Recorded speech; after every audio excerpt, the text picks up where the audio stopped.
That was small country city. A small little country city.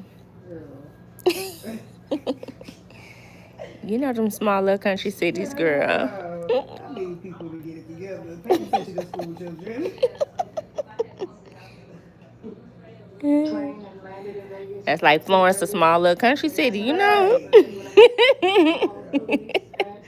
Right.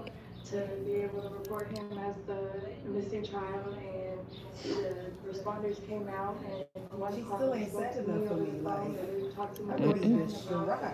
Girl, No, especially my only child. Like, exactly. yeah. Girl. Especially your boyfriend, like he ain't even he not your kid father. I tried to call this baby and fell down in the playground. I was on my damn way. Like, what? I'm telling you. Is he hurt? Exactly. Right. Oh my God. Girl, close the Crying on the door. way. Go get my baby. Exactly. What I happened? was already notified that somebody would be coming over, but I didn't think when, I didn't know when, I didn't expect when, and then But what I'm confused is she saying that there's no contact with his family. But Mm-hmm. he's saying that he was advised that somebody Was coming coming to get over. him. So y'all stories already don't add the together. Exactly. And then she said they just moved there, so shouldn't nobody know where they stay at. Right. But he said she called him and told him that the auntie was coming to get him. somebody would be over. Y'all should talk I first. wasn't told who, I wasn't told when, but I still had that in the back of my mind. So when that person knocked on the door, that's what my mind. Oh, she said somebody was coming over, but he didn't know who or when. Well, what the fuck? You didn't ask no fucking questions? You're a whole ass man. Who's pulling up on you? Exactly. Who's pulling up on you and this baby? Like, what you mean your girl just said somebody's coming? Who is somebody? Like, Exactly. girl, Who? like, you didn't think that was a setup? Exactly. They already got everything that they need. And then they just got into it on the phone because she's still out there in Colorado. Proceeded out the door, and as I'm on the phone trying to call my girlfriend, my last look of her, it was just. So when she said somebody was coming over, did she say somebody was coming to take her baby? Yeah, somebody come get the baby. Over and over until she answered the phone. Asked if anybody's supposed to. But he's saying like he didn't even know somebody was coming to get the baby. She said no. I said the lady just came to the door, says that she's. He said he called her to see if somebody supposed to be coming to pick him up, but she said no. So why would you She started freaking out. That's when I let somebody in? immediately start calling the area. They irritating. I ain't see nothing. That made me want to drink. I need this video to catch up. Ate it. Bring you back. Is this video stuck? I think so. It's disgusting. I mean, he's a helpless 2-year-old. He's tiny and can't fight back. He doesn't know where he's at, doesn't know where mommy and daddy are. Oh, there they go. And we just asked to bring him back safe and sound because he doesn't deserve this. This is not okay. And what's really sickening Both is y'all that think it's people too is fucking hard. making assumptions, They thinking make me that mad there. He did. I can't stand people like this. Kids, and he's only 2. Like, come on now. manipulated Yeah. in some way, which that's sickening to me also because he love us. We had never nothing like that to me. If you're looking down and shying away, he don't love you. Mm-hmm. You lying. Something to there. Can't even look straight. He's able to return home. She ain't got a So tear we're in her trying eye. to plan out a search party for him. See how that works out. Thank you. Do the best we can and do whatever we can to find him. We're gonna create the search party on Facebook, and a Facebook event is gonna be public, and we try to advise anyone who's free and not doing anything to come out and try to help us find him. Comb through the city, see if he's anywhere in sight. We have a few ideas of where he could be, and the police are just saying that it's an ongoing investigation, so they're not able to share much, and we can't, share all the details either, because it's still ongoing, and we're, don't want to interrupt the process of trying to find him. And That's not what a so we're mom whose just kid is missing waiting said. and trying to figure this The girl out. looked up and they clean for kids. Girl. You'll find my kids. Okay. And I'm outside. Girl, I don't care about nothing. Because someone told me they can't tell me. You gonna tell me every damn detail. Yeah, you can't keep me from looking either. I'm at everybody's house. Simultaneously, detectives were notified and prepared to dive deeper into the investigation. Meanwhile, officers at the Emerald Suites quickly located the room shared by Taylor and Terrell. The door was open, a sign of recent raid activity. Inside, forensic technicians discovered blood on the wall and soiled children's clothing. This evidence was processed and submitted for analysis. In a thorough review of the case, detectives also learned that within the past year, there was at least one report made to Child Protective Services alleging abuse. The agency looked into the allegation but closed the case without further action. No specific details on that case have been released, but according to Amari's maternal grandmother, calls concerning Terrell's behavior were made on behalf of the family. Additionally, investigators became aware that Terrell had been released from prison the previous year after serving time for robbery and burglary convictions. As the investigation unfolded, Taylor and Terrell agreed to hold a second joint interview with local media. Terrell's noticeable reactions and facial expressions in this interview were particularly questionable, drawing further scrutiny from the public and police. Taylor Nicholson, TAYLERNICHOLSON. Terrell, TERRELRHODES. RHODES. Yeah.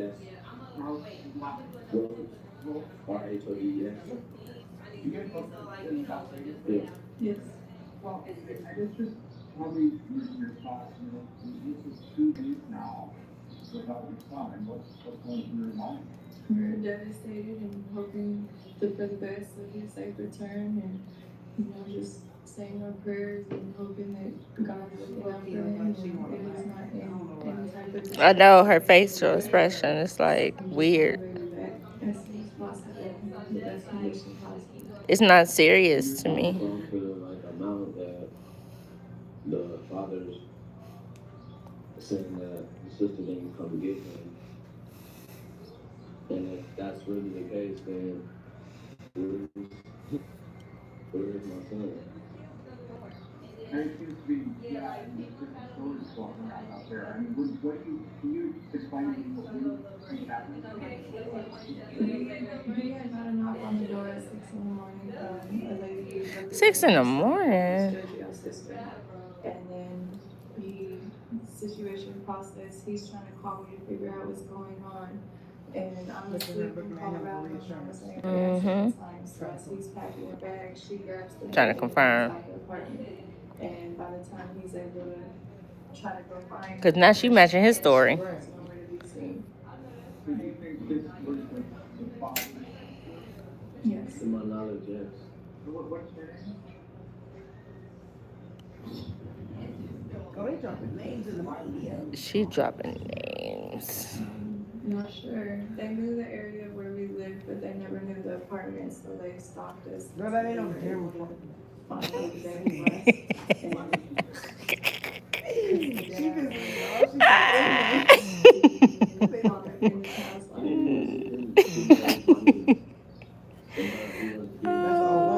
It's a room. Apparently, he has a house. He has a stable foundation with 4 other children, and the only missing piece was Amari. Because whose house y'all at now? Like, Right. Who else is this? I just always told him, as long as you live your child's life and show that you're trying to be the father, then that's fine. But he wasn't doing that. He wouldn't reach out, wouldn't call. It would always just be a message, and once in a blue moon. It was never consistent, never like he really wanted to do that.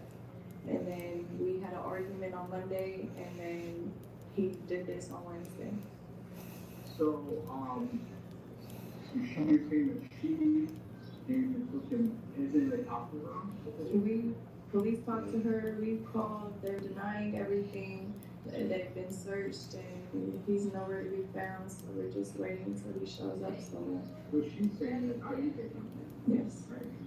So, you know who went there with him in the first place then? What Went to Amari in the whole office. hotel?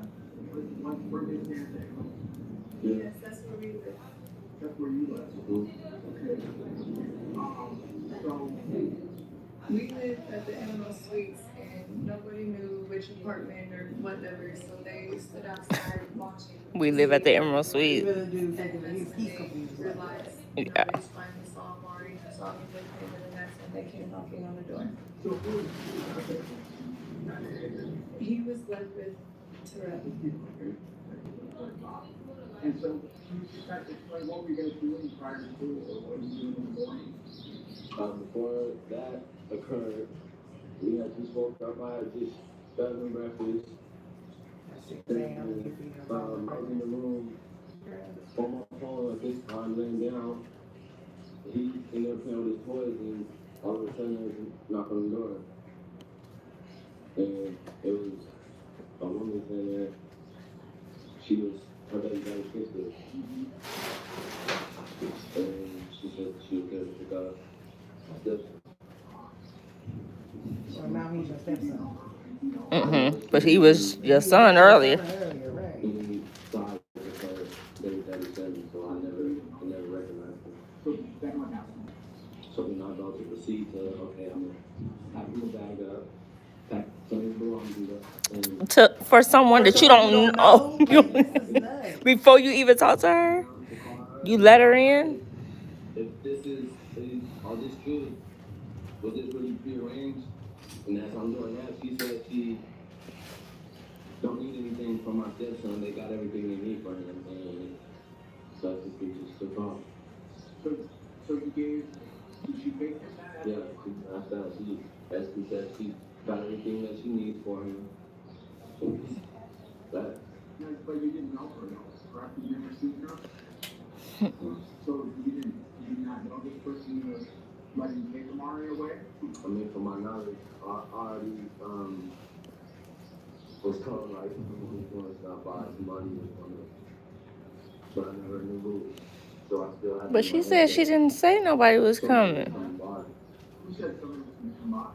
That's what I was notified from my girlfriend prior to those days leading up. So did you tell him that somebody was going to come by and get him? I never said anybody was coming to get anybody else. I did say somebody would be by. So with that being planned in his head. Which one, girl? Right. She was there for everybody. So who do you think actually was came from door? That's really cute.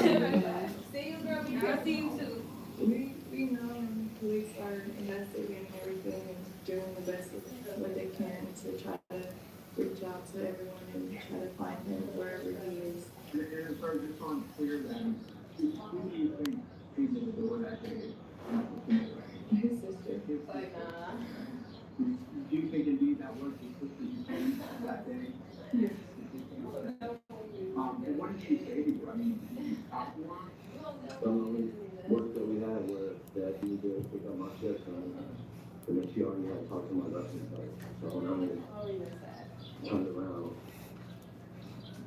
she gonna pack his bag up, get his few belongings together. She already said that she didn't need anything. They had everything for him, and that was it. You didn't even get him at all. Mm-hmm. So now, did you okay the sister to come and get him? No. But his family never knew where we lived. They knew the area, but not the apartment number. And I never spoke to anyone giving the okay for anyone to come and take him or have him or anything. They just showed up uninvited.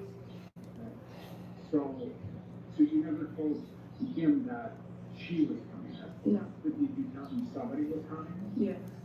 Did you tell him who was coming? No. No. So did you know exactly who was coming? But somebody's coming for what? Ask that question. Like, Right. what were they coming for?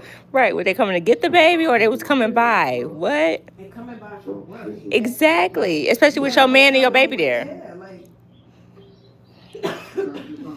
And you don't talk to them. Why would they be coming by? yeah. So are you saying that the sister never had permission to come? And even if they coming by, wouldn't you say, hey, such and such is coming by? Yes. You didn't even ask no That names. reporter's trying to stumble them up and they don't even realize that he didn't ask the same damn question. Yep. No, I haven't spoken to him or to his family in a year and a half. That was the first time that Giorgio went to prison 3 years ago for. She dropping names. He got released last year. around Giorgio August, went to and prison. he visited Meanwhile, 2 days Terrell while he did was in town, like and that was the only time Giorgio's ever met and seen Amari. Ooh. So his family, that was the first time they had seen him, was the one day of the visit. They haven't been to contact me, they haven't shown any emotion towards this. And they haven't contacted me to get the story, they haven't contacted me to see where he is. They're not telling me anything, and then he sends a video into the newscasting, and he's smiling in the video. He's not showing any type of emotion, like as if You ain't either, right? it's like he just wants the publicity from it.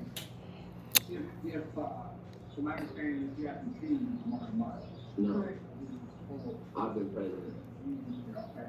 So if you have nothing hasn't been around, I've been why now? I've always tried to be the cordial person, you know, try to co-parent and whatnot.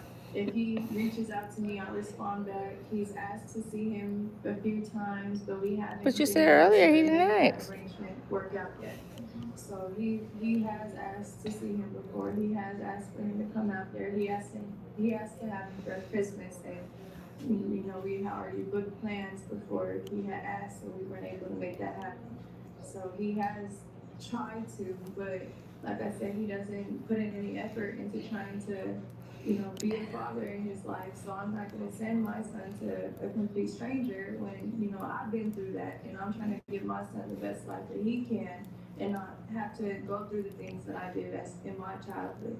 So I'm trying to, I'm telling him, you know, be more involved, I feel like I've FaceTime seen more, her so on he a can different- recognize you, so he can get an idea of who You you are. probably did. And he never wants to do that. He expects everyone to do what he says on his time. Let me back up just for a second. So when they came over. Because I think they said this was back from 2021. And did you even talk to him right away? You know, I was still asleep, so my phone, I didn't hear the first few calls until it was already too late. And when was it, how long was it when she came in with Lauren, so you actually had to talk to her? This wasn't that long, probably like a minute, 2 minutes. So I called repeatedly because she answered the phone. And then what did you do after she left? I went running around the complex, just trying to search for any type of whereabouts or. And how you turn your back to a stranger? Like that's So when you they not making sense. Exactly. Where's your social And then they ran out the door and you didn't look. And then they had to Or down- go. They had to go downstairs or down the elevator. Like they didn't have enough time to react. Right. She said no. I was in panic mode. And they holding a baby. Yeah. They holding a 3-year-old. So you got time to cut. And it's a woman. Right. And then She running track. you're Like, with a stranger, he wasn't crying, screaming, no, I don't want to go. kicking. Nothing. Okay. Well. Running around, found nothing, seen nothing, they were already gone. He never handed the baby off to anybody. She took it. When did you call the police? Right after. When did they call you? They came out and there was a misunderstanding, said it was a civil matter, and stopped the pursuit of the missing child until I arrived into town at 3, and well, plane landed at 2:30, so I made it home around 3, and that's when they started the actual investigation. So when did you leave to go to Colorado? I left on Friday, What was time? about 4. 4 to 5.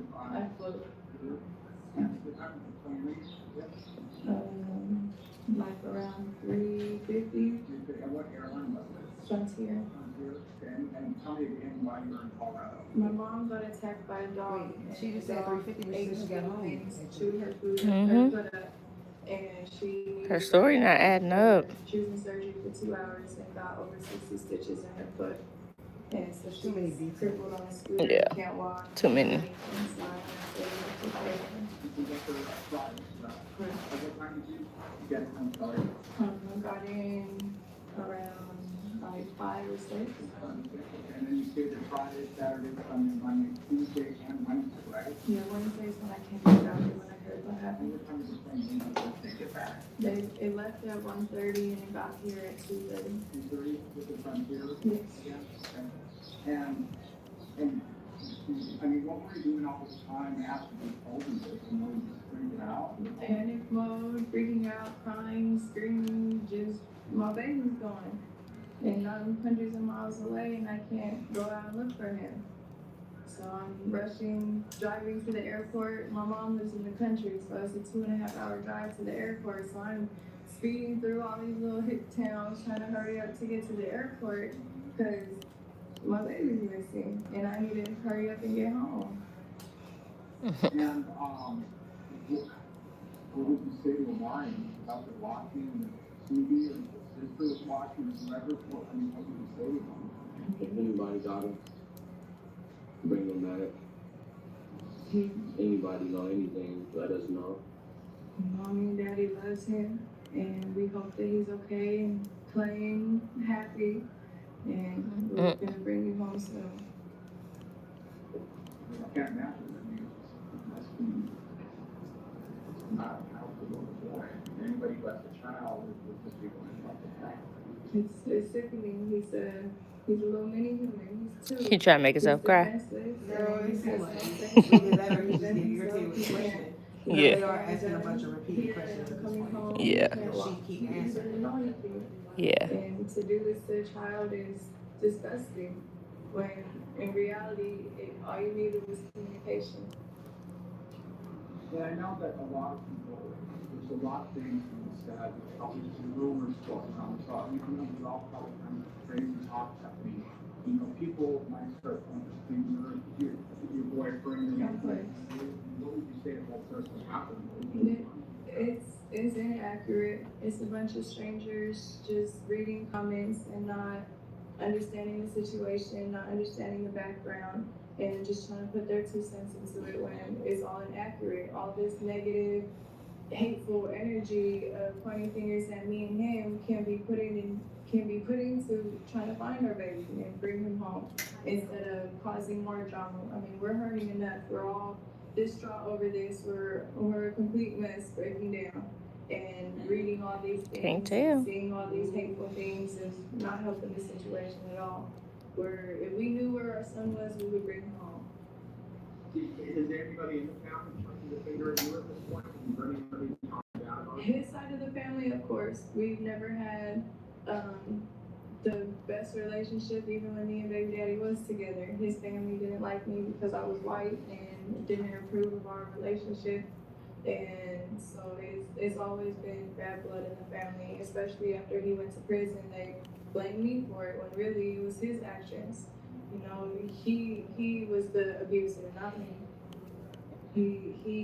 His You own on the actions news put- saying all this? And last thing, I'm sorry I'm asking this again, but can you say who you think was going to come and get him? You told your boyfriend that somebody was going to come and get him. I never said anyone was going to come and get him. It was, like I said, it was a misunderstanding. The only person that I would have sent over there would be my grandmother.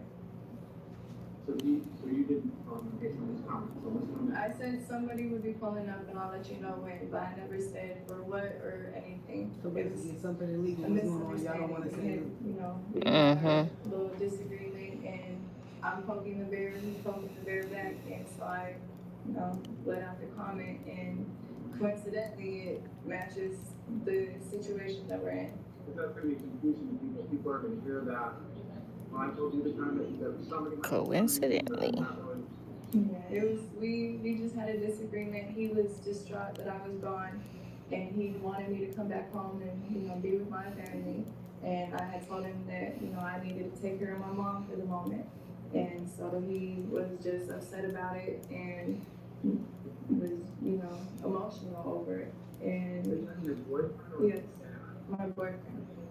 Yeah, my boyfriend was emotional that I wasn't in Vegas anymore, that I was in Colorado, that he was upset that I had left them. You see, he walked out. Cause you know he can't take trying to cry no more. If, you know, to come get some more of my stuff, or I never intended for anyone to come and get mine.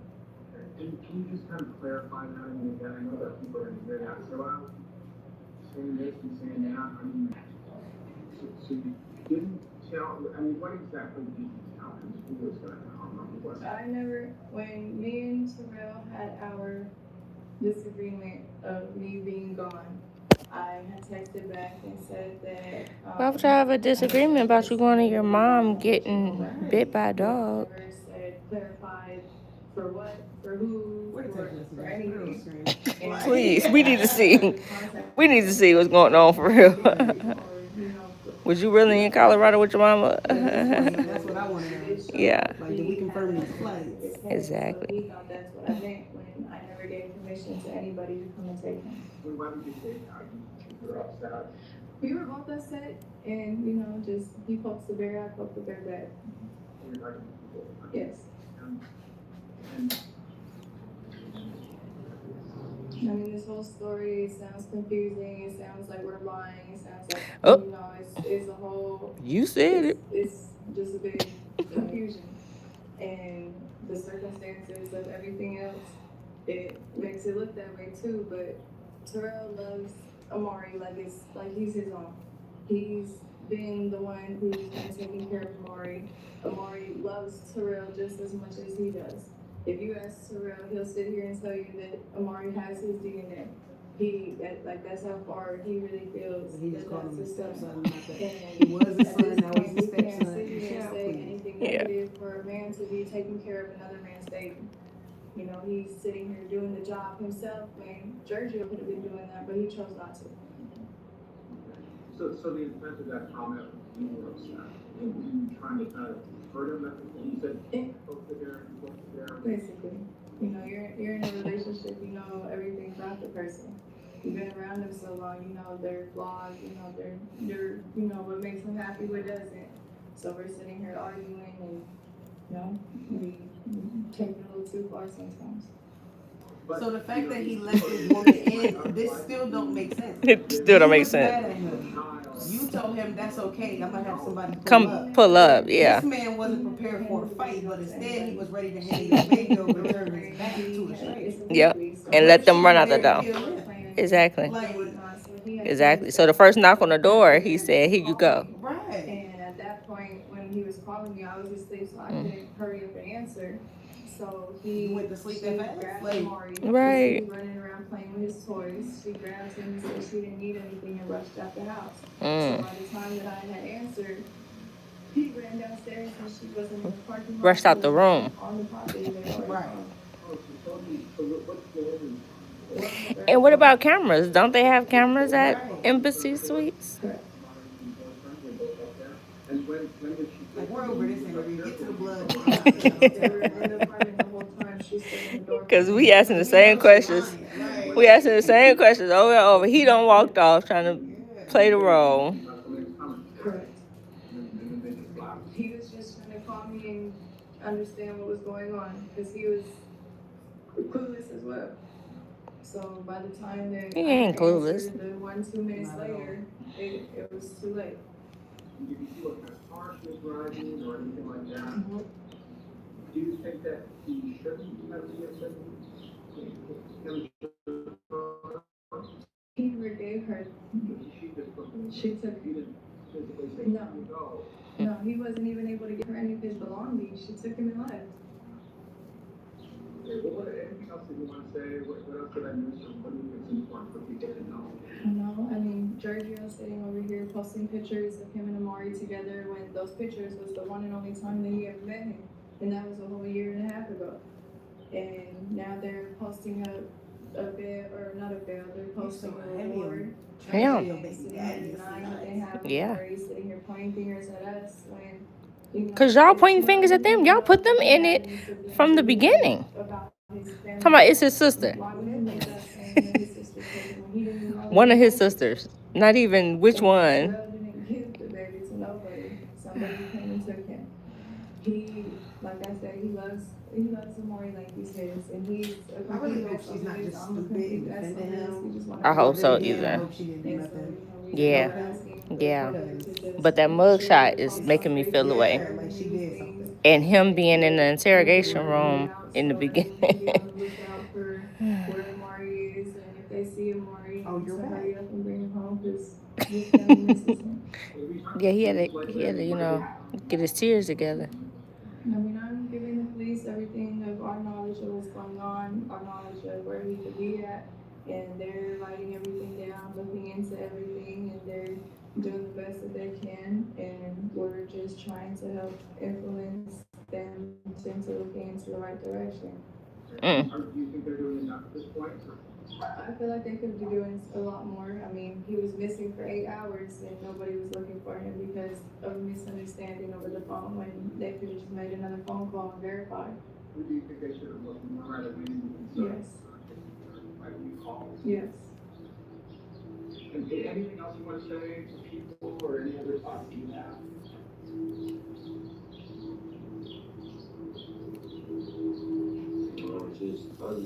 I just want him back where he needs to be, back with us. Like, people is funny. People is making this a finger pointing game, and this is not a finger pointing game. My son is really missing. And that's how the family saying that they don't know where he is or what's going on. So, it's a lot. It's a lot. Yeah.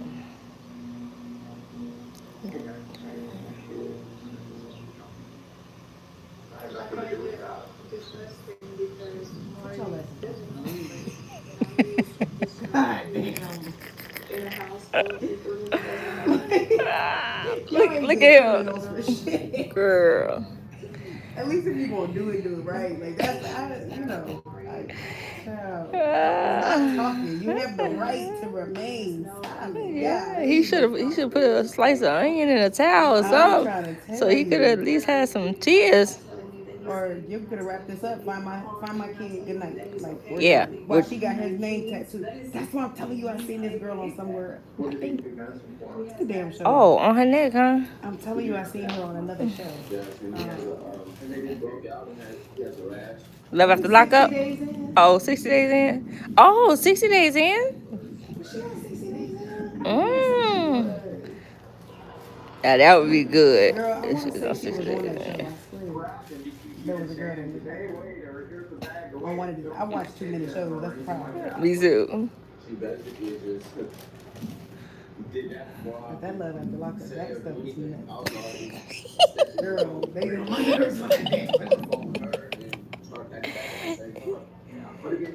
Love after lockup. And I've only seen like a few little episodes, a few little highlights or clips. Yeah. Girl, I can't watch that. I'd be like, what? Yeah. Be crazy, don't it? Once I seen the one girl, Nigga like, cheating. short wig, and the other big mom going at it, I was like, okay, yeah, we're done. Not y'all fighting over a criminal. Oh, yes. One was a hairstylist, right? Yes. Yeah. His paternal relatives joined forces with the devoted child seekers organization. And he was beating up with the baby mama. So I don't tell her. They just doing too much. All that for a dude who about to go right back to jail. Right.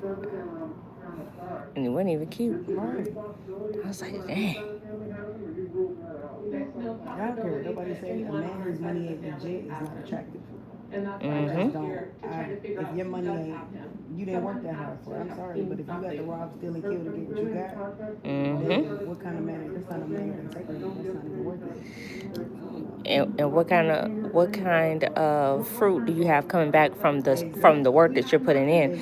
That type of work there, we ain't gonna have nothing but jail, death, or somebody robbing us.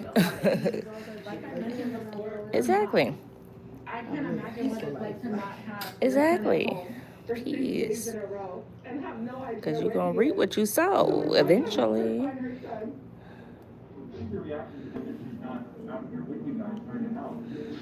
tell my brother, I tell my kid, I tell everybody. My kid don't do jail time for no goddamn body stuff. Looking for some money in the books, it ain't be my money. That's not a smart investment. Okay. I got better things to do with the time. You better get online. Find somebody. Okay? If it won't be me, I ain't paying for no lawyers, I ain't paying for shit. Like, why you do that unless you absolutely had to, you didn't have no choice. This is self-defense. This is unnecessary. Yeah, like self-defense. It was somebody was after your kids. Somebody was trying to kill you. drunk driving and all that stupid shit. I'm like, listen, figure it out. Mm-hmm. But his story unraveled as Because detectives those are began to personal uncover choices. Exactly. blood on the wall, soiled children's clothing, and incriminating video footage recovered from his phone. After laying out their findings, the detectives left the room, giving Terrell time to ponder his dilemma.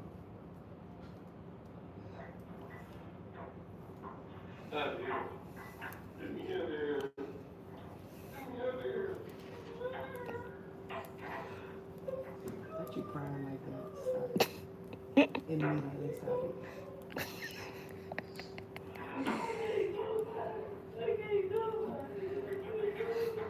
And go back. It's the climbing on. Right. Oh, Oh, he grabbed her gun. yep. That's when he messed up. Yep. That's where he messed up. I thought it was a taser. He did grab the gun. That's stupid. No charges. Dang. 3 of them. Yeah. She knocking his ass. Mm-hmm.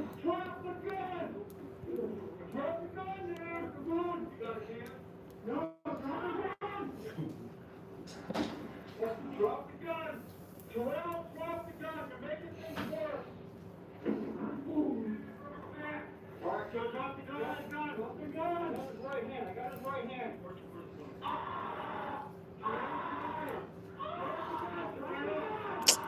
He's so dumb. Bye, guys. Thank you for watching. Mm-hmm. How they still ain't get it? Yeah. Right. According to police records, detectives reported that Terrell admitted to losing his temper after Amari soiled himself. He claimed the situation escalated when Amari stopped breathing, but his efforts to revive the child were unsuccessful. In panic, he tried to conceal what had happened. Police later located Amari's remains after Terrell provided a map showing where to find them. That evening, law enforcement held a press conference to share updates about the case with the public. Terrell did? Oh. My name is Richard Myers, M-E-Y-E-R-S, and I'm a lieutenant with the Las Vegas Metropolitan Police Department. Are you all ready? Okay. As you know, this case started out as a missing persons investigation. And unfortunately, I'm here to tell you today that it is now a homicide. On May 5th, 2-year-old Amari Nicholson was reported missing from the Emerald Suites on Paradise and Twain. During the course of the investigation, it became clear that the circumstances were suspicious. We brought all of the resources of the Las Vegas Metropolitan Police Department to this investigation, including the homicide section. As the investigation progressed, it became very clear to us that Terrell Rhodes was our primary suspect. I'm here to tell you today that Terrell Rhodes has been booked for the murder of Amari Nicholson. There will be additional charges, however. While the arrest was taking place, Terrell Rhodes chose to fight with police officers, and during the course of that fight, was briefly able to retrieve an officer's firearm. That incident was quickly de-escalated, and Rhodes was transported to the Clark County Detention Center and booked accordingly. I know you have questions. This is an active and ongoing investigation. We are still asking the public that if you have any information regarding Amari Nicholson's murder, to please contact Crime Stoppers at 702-385-5555. Thank you. Terrell Rhodes was arrested shortly after confessing and held in custody without bond as he awaited trial. However, the case would not go to court. In 2024, Rhodes accepted a plea deal and entered a guilty plea to charges related to Amari's death. The judge sentenced him to 20 years to life in prison.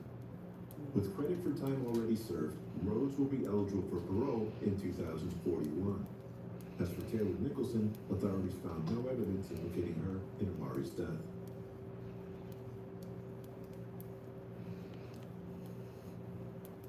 I told you that girl was on 60, I think she was on 60 days in.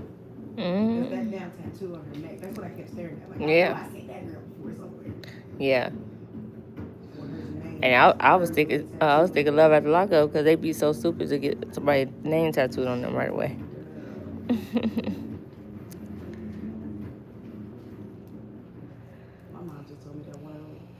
girls at her job just did that.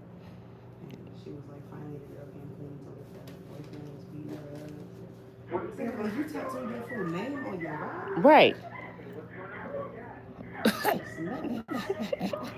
Because I guess she was, my mom was like, well, my dad and my boyfriend keep going at it, and my dad said he's going to kill him, and my dad's not being nice. My mom was like, girl, you better listen to your damn daddy.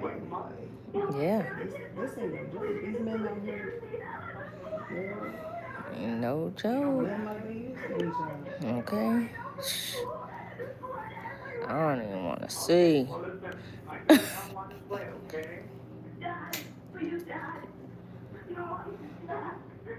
Oh, you done killed your dad? This case unfolds unlike anything I've ever seen. The sheer number of layers I thought it was her investigators have to pull husband. back to get to the truth is staggering. They were put in a police car that was monitored by video and audio.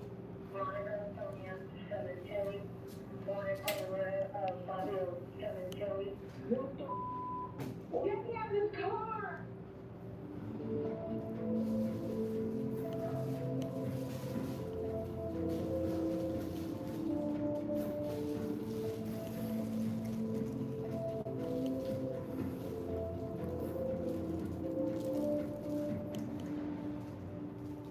I never understand why criminals crying. Because what are you crying for? Right. You did what you did. You wasn't crying then, so what was crying for now? Right, exactly. Quiet, peaceful, suburban community. It's nestled in the San Fernando Valley. Be no It's lawyer, in guys. Santa Monica Mountains and Los Angeles. I've been in happy jail too. You weren't crying on the call. Is found by his 16-year-old daughter Isabella on the patio, bleeding Oh, and unconscious. well, that's his daughter.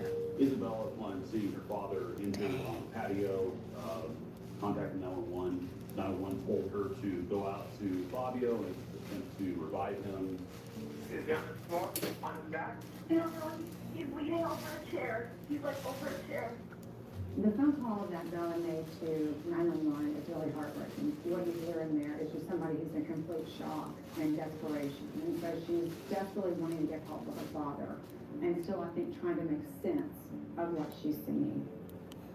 Can you roll him onto his back? Somehow get him on his back, okay? Okay, I'm trying. You're doing a good job. Okay, keep going. I can't. I'm sorry. Sorry, Dad. It's hard to imagine what it would have been like for a teenager. That's so to come sad. home, there's that shock. Mhm, Of 16. seeing her dad who's so injured. And I think when something happens in our home, I think it shatters every sense of safety that we have. Because I think we all feel like if we make it home, we're going to be safe. Emergency personnel arrive at the scene, and they do whatever they can to try to save Fabio's life, but it's too late. He's pronounced dead. And this is when Detective Ryan Burke Thank you enters for the watching. picture. He gets a call to come to the cemetery home. We get to the crime You're scene. very It's already welcome. locked down. The fire department's there. Police department, as far as uniformed officers, are already there. The scene has been taped off. Monica and the two daughters were across the street at a neighbor's house. The kitchen led directly to the patio where Fabio's body was. There was a large amount of blood in the patio area. Fabio had injuries in all the right places if you wanted to kill somebody. These are all stab wounds to his neck, his heart, his femoral artery. There was a large amount of blood loss. The Los Angeles County coroner at the time determined that it was a homicide due to sharp force injuries. Now, by all accounts, Fabio Cementelli is beloved by his clients, his friends, his family. So police have to look into his background to figure out who would have wanted him dead this bad. Fabio Cementelli was an executive with a company called Wella. They were under the Procter & Gamble umbrella. He was an influencer within his group of hairstylists, was well known for styling hair of Hollywood A-list celebrities. Not only was he the celebrity who did the hair of famous people like Jennifer Lopez or Jackie Chan, he was a very devoted husband and a devoted father to 3 children, one by a previous marriage, Luigi, and then he had 2 daughters, Jessica and Bella, with his wife, Monica.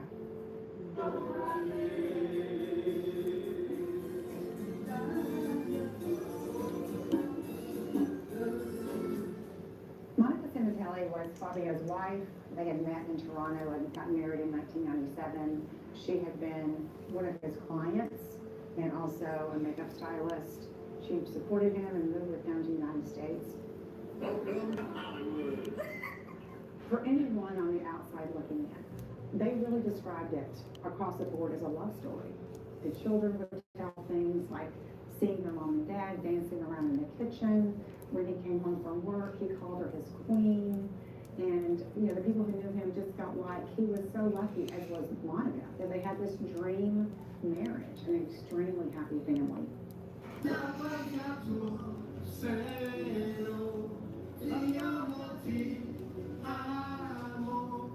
They were getting ready within a few weeks of the time of his murder to celebrate their 20th wedding anniversary.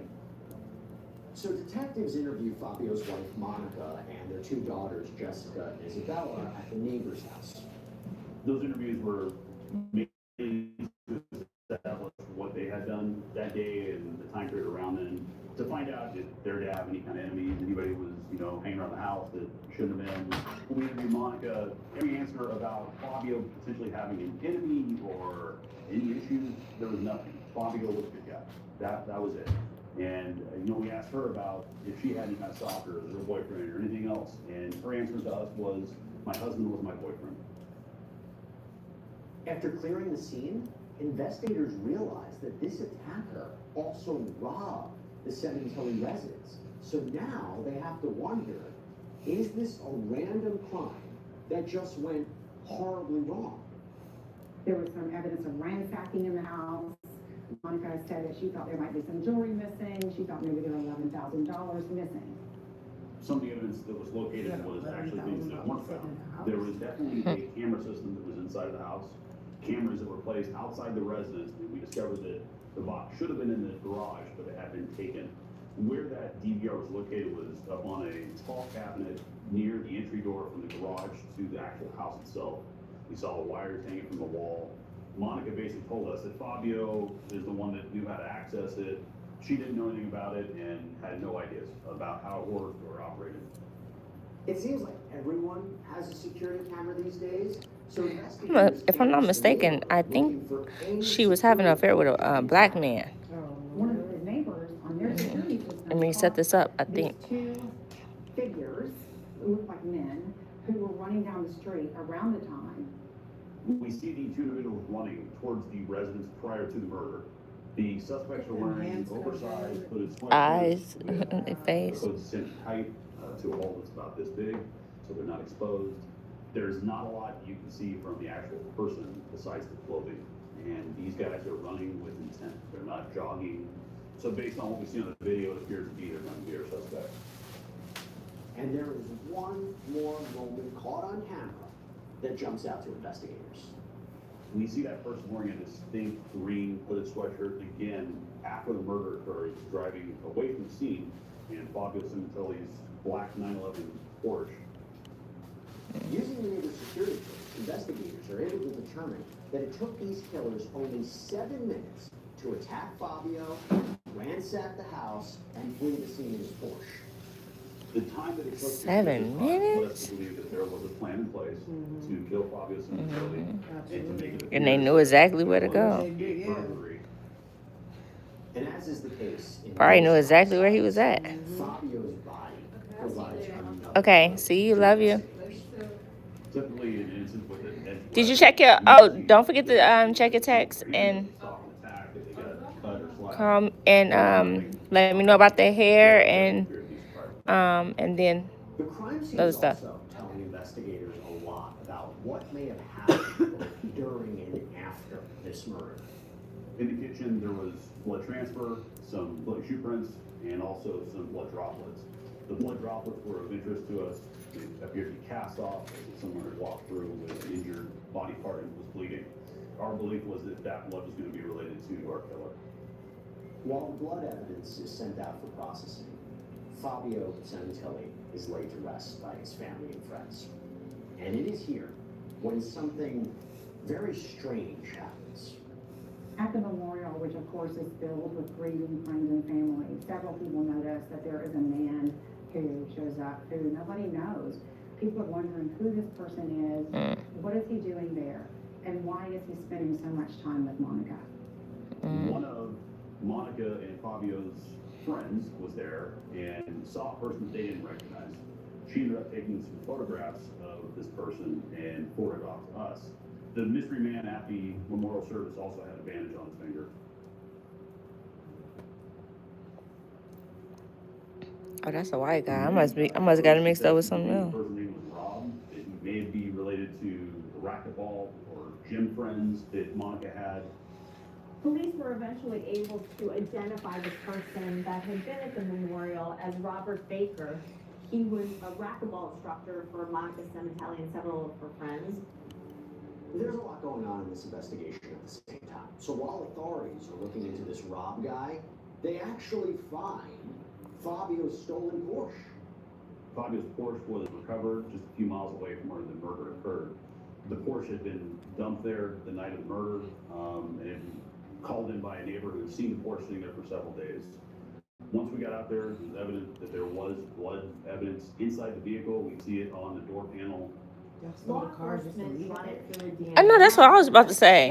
And to vandalize it? Yeah. Or sell it, or something, or take it to the place, right? I know, right? Like, when you take it to like a chop shop or something? It's a Porsche. Like, you don't want the engine up there. Right. Robert Baker pops up, because if you've been convicted of a felony, your DNA is going to be in CODIS. And so they're thinking, who is Robert Baker? Going back to when he was in his late teens, early 20s, he was a military police officer. He was dishonorably discharged from the military because he had an affair with his then wife's daughter. Oh, He discharged what? for that.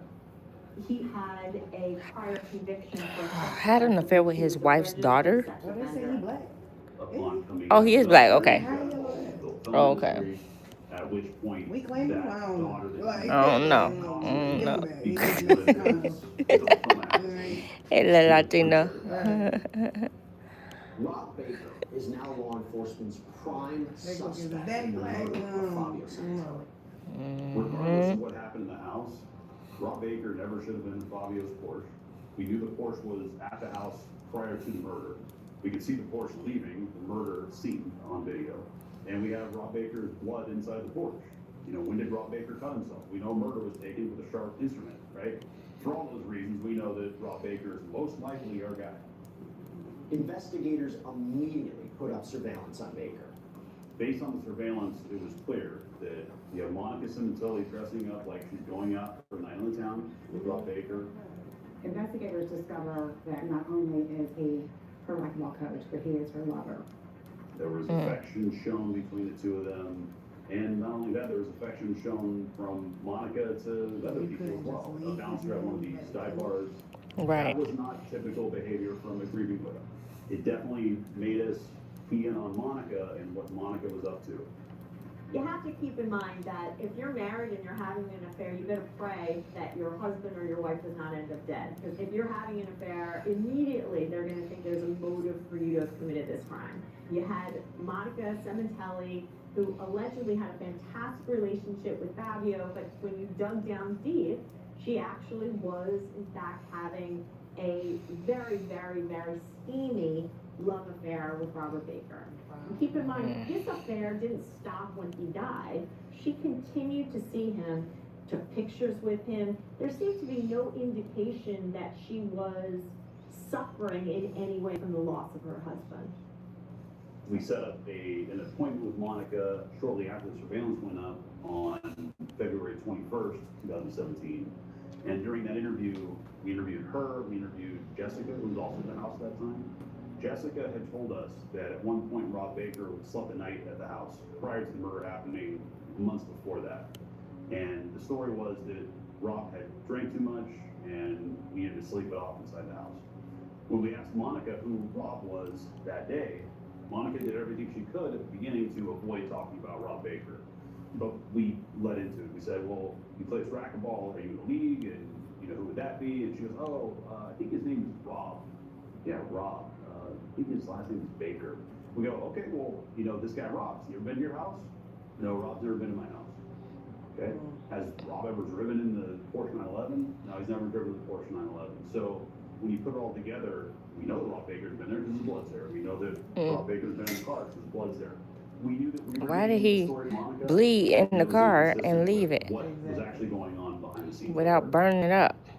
You know, after the You're a police felon, abuse, so you got investigators continue to arrested. surveil Yeah, so you're in the system. Robert That Baker. was just That fine. includes their social media activity and their cell phones. Monica was definitely leading a double life at the time. Monica's public perception was that she was a grieving widow. She made Instagram posts, I think, almost daily about how she missed her husband, but in private, we know that there was this lusty relationship that was going on with Rob Baker behind the scenes. And while she's making these posts on Instagram for the public to see, you know, that she's so upset and sad, within minutes she's sending nude images of herself to Rob Baker. One of our friends said when they had kind Wow. of racy talk among the friends that sometimes Monica was prudish. And yet, for what we know from the investigation, it was the exact opposite.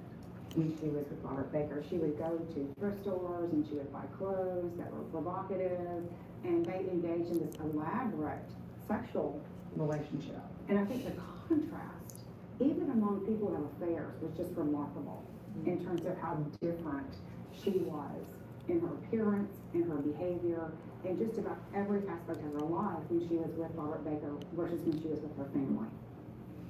The data from Monica's and Baker's cell phones provides even more insight into their relationship. They end up uncovering a treasure trove of text and all kinds of messages between the two of them.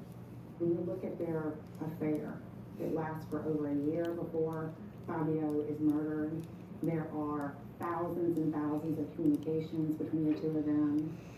When she and Rob first started talking to each other, they were talking through traditional means, text messaging back and forth. As the relationship gathered steam, they began using Viber, which is an encrypted messaging app. When the investigators looked at the Viber messages, the overwhelming amount of messages sent and received by Rob Baker and Monica Simontelli was in the thousands per month. So there was constant communication between Robert Baker and Monica Simontelli. The night of the murder, all that changes.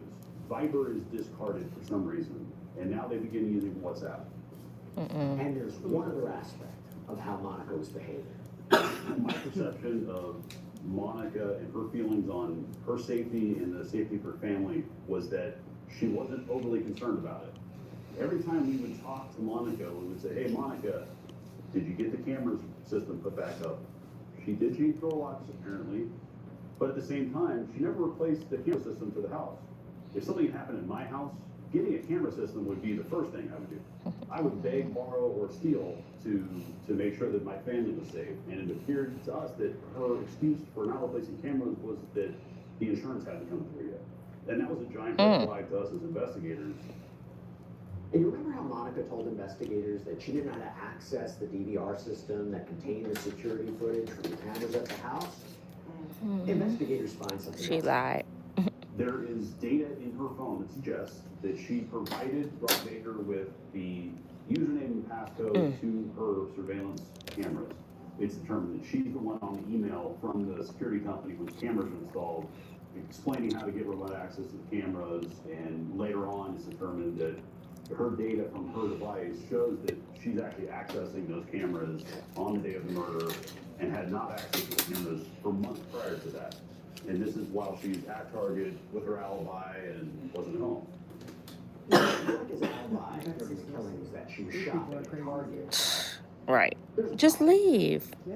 On the day that Fabio is murdered, But you wanted his money. Monica Yep. leaves You want the insurance money and all the other before stuff. murder happens, and she goes to Target. While at the Target, there is video surveillance in the Travel Keep parking lot showing her meeting with Robert Baker. After that, she reparks the vehicle, goes into Target. As she's leaving Target, that is when she's looking at her phone to the point where she almost runs into something with her shopping cart. That's at the exact moment where she's watching her video surveillance cameras on her phone. You can see that the time She watching it? everything that's going on at the time. And there's a massive amount of data coming from her phone because she's using the app. That's a different kind of cruel. It's circumstantial evidence. Well, why is she looking at the videos? But if you add in context that this is something she hadn't accessed in months, why did she look at the cameras today, right at the meeting with Rob Baker? She also contacts Bella and tells her that before she comes home after school, that her prescription glasses are ready. And so she asked her to go pick up those glasses before she gets home. You knew his And I think daughter this was is gonna make it. hopefully for her to delay. Yep, wanted to her make sure daughter she getting wasn't home. home. And so Bella gets home. And Bella still finds them and calls. After the murder occurs. And then to have your daughter see that? Monica drives home very, very Wow. shortly after that. So Wow. it's really a risky situation. You wonder what would have happened if Bella had come home. Would they have killed her as well? I hate that door. You can't see out. Yeah. But now they got that event center right there, so it'd be a lot of cars in there, especially on the weekends.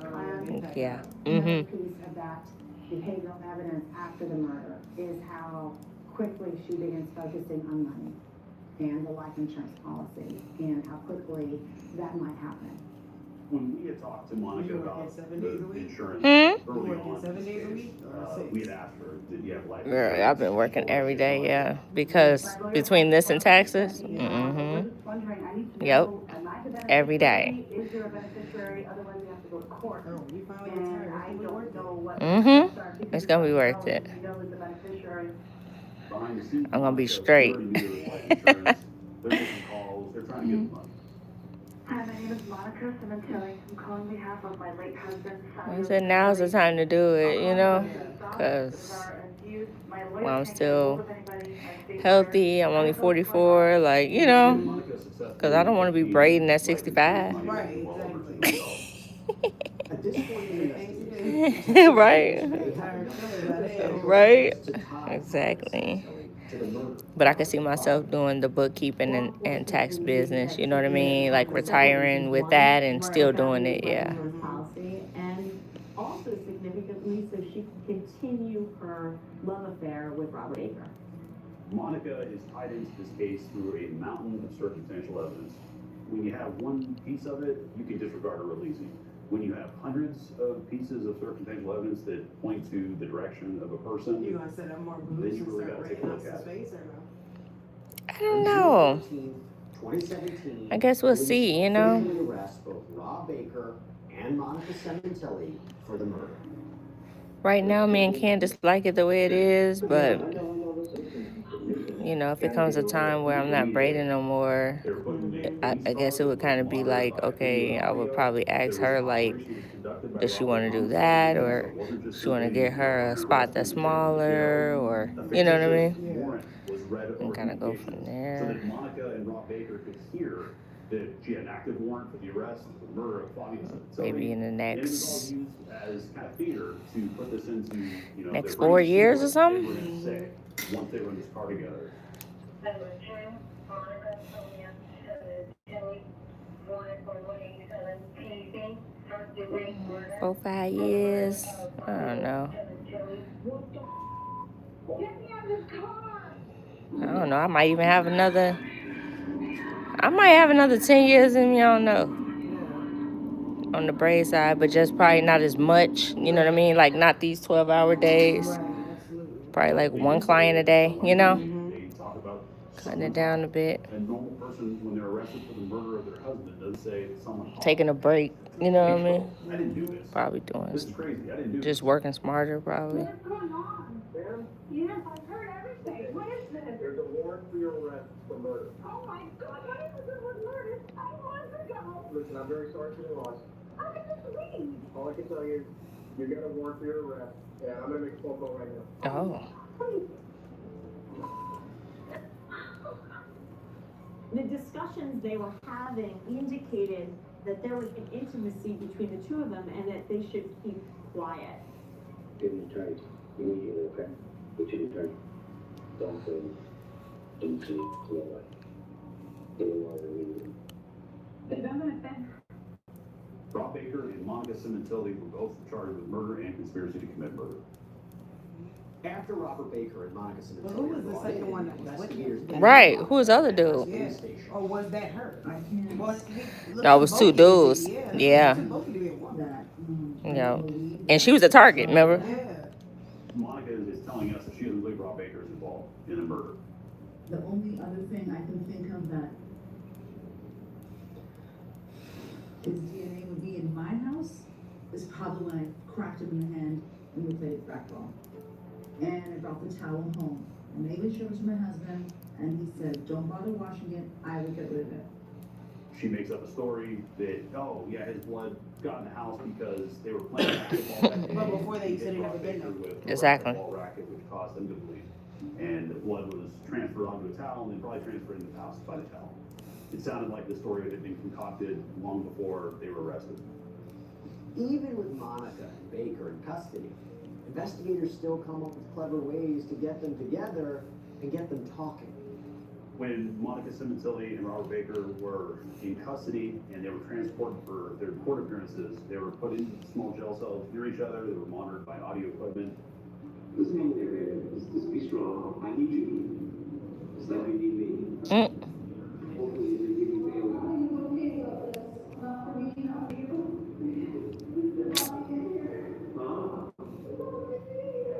I know, man. So, we stick with the program, okay? Stick with the program. Picked up as far as sticking with the program. Rob Baker at one point talks about if he needs to, he will, take the fall, he'll lie for her. Don't let anybody lie to you, baby. Sticking to what I said I would. And had to be with you and support you. To be your best friend. You hear me? Yeah, in jail. You drop the ball. You're not doing it. They be talking like this stuff is not recorded. Okay. Talking about how during count one in jail, a custody officer had come by and had said, hey, Miss Simontilli, asking for a count. And she was upset at that person because they need to refer her as Miss Baker now. Oh. They also do a lot of planning of their wedding. There's a fantasy aspect of it's kind of going on, especially given the situation that they're in currently. They do some kind of mutual sexual stimulation. They declare their love for each other. And so the recordings Y'all writing letters? in some of these conversations between the two of them is really damning. And it really does go to show the conspiracy part of it. For real. With the babe and all this. I'll be like, man, don't say nothing. Just don't say nothing to me. During a jail appearance, Don't talk in here. Recovered by the Los Angeles County Sheriff's Department, and the toothpaste tube was discovered to contain Rob Baker's semen. All along the way in this relationship, there's such a sense of immaturity to some extent. Mm-hmm. A lot of immaturity. Sure. Okay. I can't see anything. That's his daughter. Oh, I can't see it. I can't see it at all. What does it say? Whose daughter? Oh, Isabella. This is Ingram. Oh, yep. And she actually pulls her hair up and shows on the back of her neck this kind of tattoo that says "Ride or Die," and she's proud of it. You couldn't see it? And this the daughter that found her dad, right? What the heck? She calls her mom. Just a tad. Yeah. Joke around with you. It's like she's showing off to her daughter. What it shows is Monica's relationship. Oh, so is that her in his house? Yeah, that's her and Simontilli daughter. The one that died. She was the one that called 911. Kids was from a different. Yeah. Oh, wow. Pandemic and pre-trial hearings. That's okay. Monica Baker's trial is delayed for 6 years. And then Baker does something that changes everything. In July 2023, Robert Baker pled open to the court for the murder of Fabio Simontilli. Pleading open to the court is essentially walking into the courtroom without a deal in place between the prosecution and defense and changing your plea to guilty. They got them in the same car? I'm surprised they had them in the jail together. All that. Or they probably did that on purpose. Yeah. Yep. Anything to do with Fabio's murder, and then really on the eve of his trial, he does a complete about-face, and he pleads guilty to first-degree murder. So he decides not to go to trial. I think that must have floored prosecutors. It was a huge surprise. They threw a giant monkey wrench into this case. At this point, Robert Baker and Monica Simontilli were being prosecuted together in the same case. So you would have Rob Baker and Monica Simontilli sitting next to each other at a defendant's table. Once Rob Baker pleads guilty, open to the court, that takes that away. Now it's just Monica Simontilli sitting by herself. It becomes a much more difficult case because we have direct evidence showing that Rob Baker is involved in the murder of Fabio Simontilli. We don't have that with her. We have circumstantial evidence. Robert Baker is full of surprises because in an unorthodox move, he decides to write a letter to attorneys on Monica's behalf. If you put this in context with the recording that we have of him telling Monica that I will take the fall, I will lie for you, I will do whatever it takes to get you out of here. I think it's really important because what happens next is you get this letter that's sent off to Monica's attorneys where Rob Baker writes and says that he is fully responsible for what happened. Monica knew nothing. Rob Baker says he goes to the Cementelli house. He's going to leave a love letter for Monica on the windshield of a car. At that time, he's confronted by Fabio Cementelli, and in defense of his own life, he has to stab Fabio Cementelli. It didn't fit with the facts of the case, but it gave a plausible way for Monica, because he was chilling on the balcony. She had no idea that this was going to happen. It really did force them, I think, to take a broader approach together. Why would you be going to the house to leave her a love letter when you just saw her at Target? One aspect of crime that authorities couldn't figure out at first. Remember the surveillance footage? Remember who was in it? That is when detectives get a huge break in the case. Throughout the investigation of Fabio Cementelli's death, they were able to track down Robert Baker pretty quickly. They did not, however, initially have the name of the unidentified person that was with Robert Baker when the murder happened. But prior to Monica Cementelli's trial, they did find that individual. There was a money trail showing some payments to Christopher Austin. Christopher Austin was discovered to be the second individual seen playing up like house. Good God. Like, boy, you ain't nothing to do with this. How you meet them playing racquetball? I know. He actually flew in the day before the murder and flew out the night of the murder back to Alaska. Crazy. I understand, and to be honest with you, You said that you here. nothing. They were part of our job. Okay? Sometimes things happen, but we're all human. Okay? You seem like a good guy. Christopher Austin's father and Rob Baker were friends. He was the big uncle to Christopher Austin. At the time of the murder and prior to that, Christopher Austin looked up to Rob Baker, and so he would do odd jobs. He would send Christopher Austin out to go pick up food and go do things, and whatever needed to be done, Christopher Austin would do so.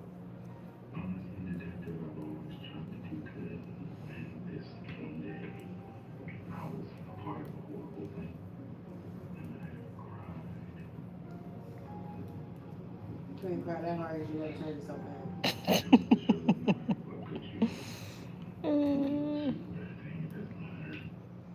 He talks about the fact that his friend, Robert Baker, had approached him, said he needed help, had told him initially that Monica was in an abusive relationship, and he needed help. He wanted him to be a lookout person.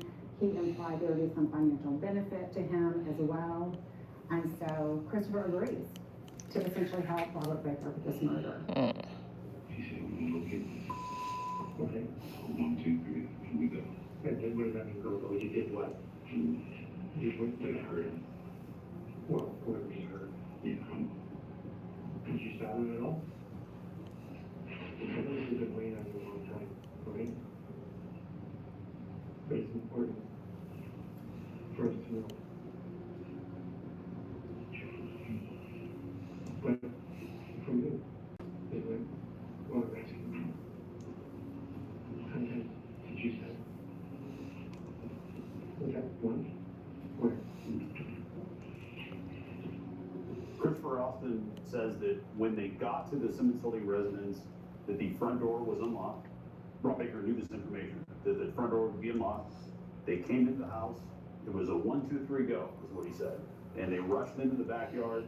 Christopher Austin held down Fabio Cementelli while Rob Baker did the majority of the stabbing.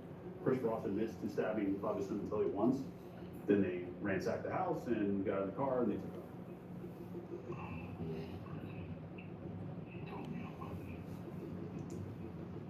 He said it's not your fault. You're a good person.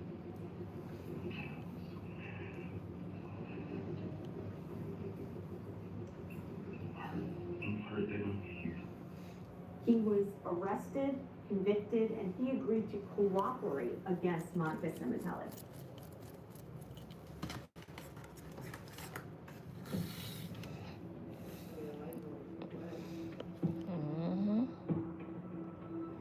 This is a homicide case. That's going to look at Oh, so he testifying against her. Okay. except that it's reality. You're gonna learn a lot about Monica Simitelli. You're gonna learn about her lies and deception, and ultimately the murder of Fabio Simitelli, her devoted husband of almost 20 years. The prosecution's case was pretty straightforward. They argued that Monica Simitelli had a motive to kill her husband, i.e. the life insurance policies, because she was having an affair and wanted to leave her husband, and that affair continued on.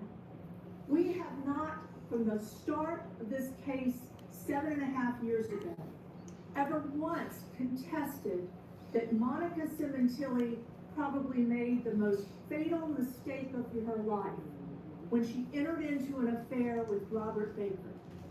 But that has nothing to do with Monica wanting Fabio dead or conspiring to kill him.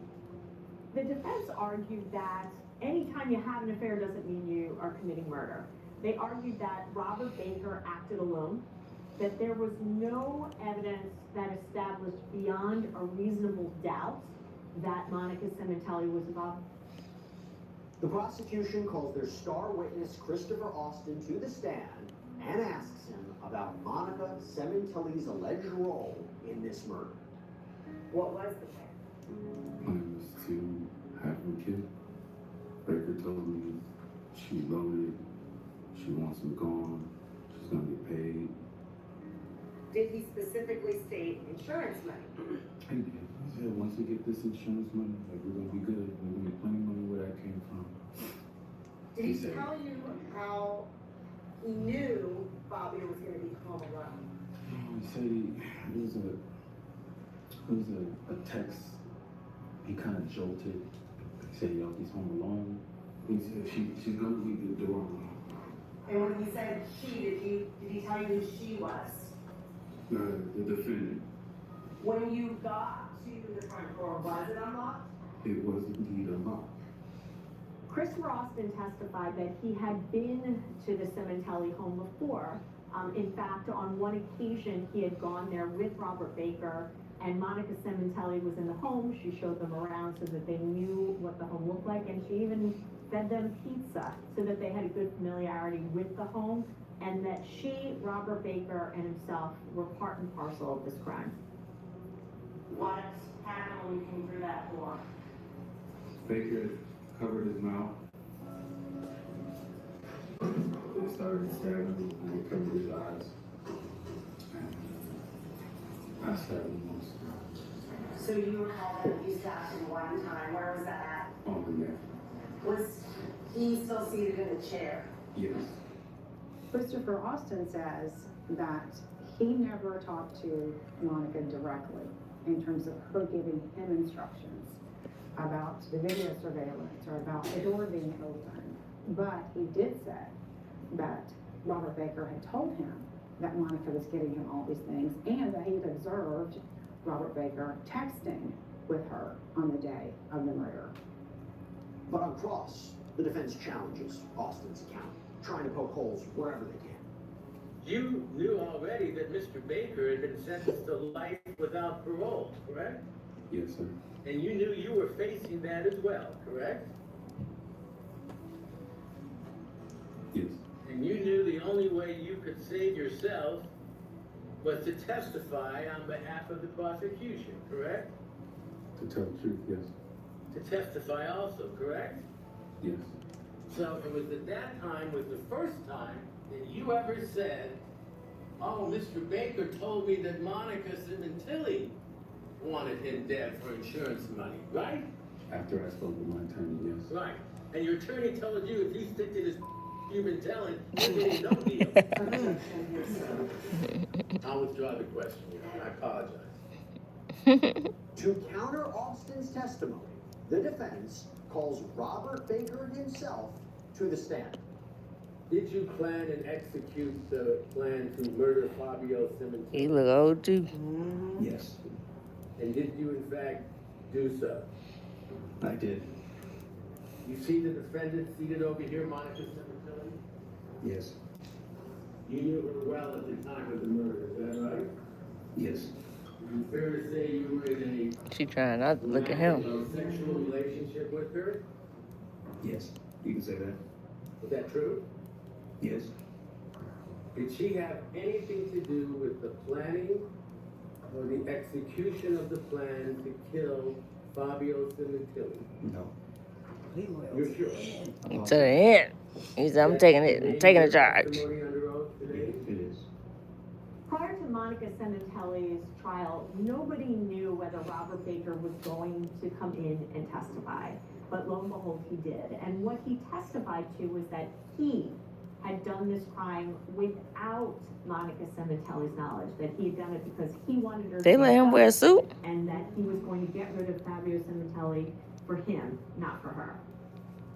This is obviously key testimony for Monica. And yes, when he was questioned by the defense, he was calm, he was cooperative, but his demeanor completely changes when the prosecution gets their chance. You have repeatedly changed your story in this case to fit the evidence, correct? Officially, no. When you say officially, I don't know what that means. I'm just asking you. You've repeatedly changed your story to fit the evidence in this case, correct? Are you asking me or are you telling me what to say? Your Honor, On an official statement, I've been honest with you. On everything else is nothing. so if you were to have a conversation with defense counsel where they're asking you to tell the truth and you lie to them, you would consider that to be unofficial? True. So it's okay that they asked you to tell the truth and that you repeatedly lied to them? I did lie to them. He had told many, many different stories before that. So he was not credible. He had a hard time on the stand remembering the lies he told. In fact, on cross, it was clear he had lied in his testimony on direct. The prosecution pulls out all the stops to prove Monica's involvement in this homicide. And as an example, they play the jury recordings of some of the conversations she had with Robert Baker while they were in custody. How does it look? He ran into you after they told me they found you together. David, I'll take you to him.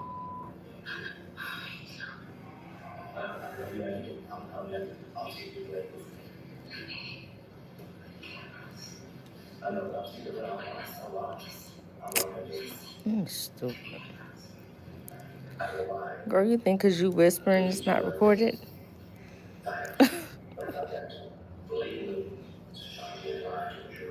She kept telling him shut the hell up and he wouldn't shut up. Mm-hmm.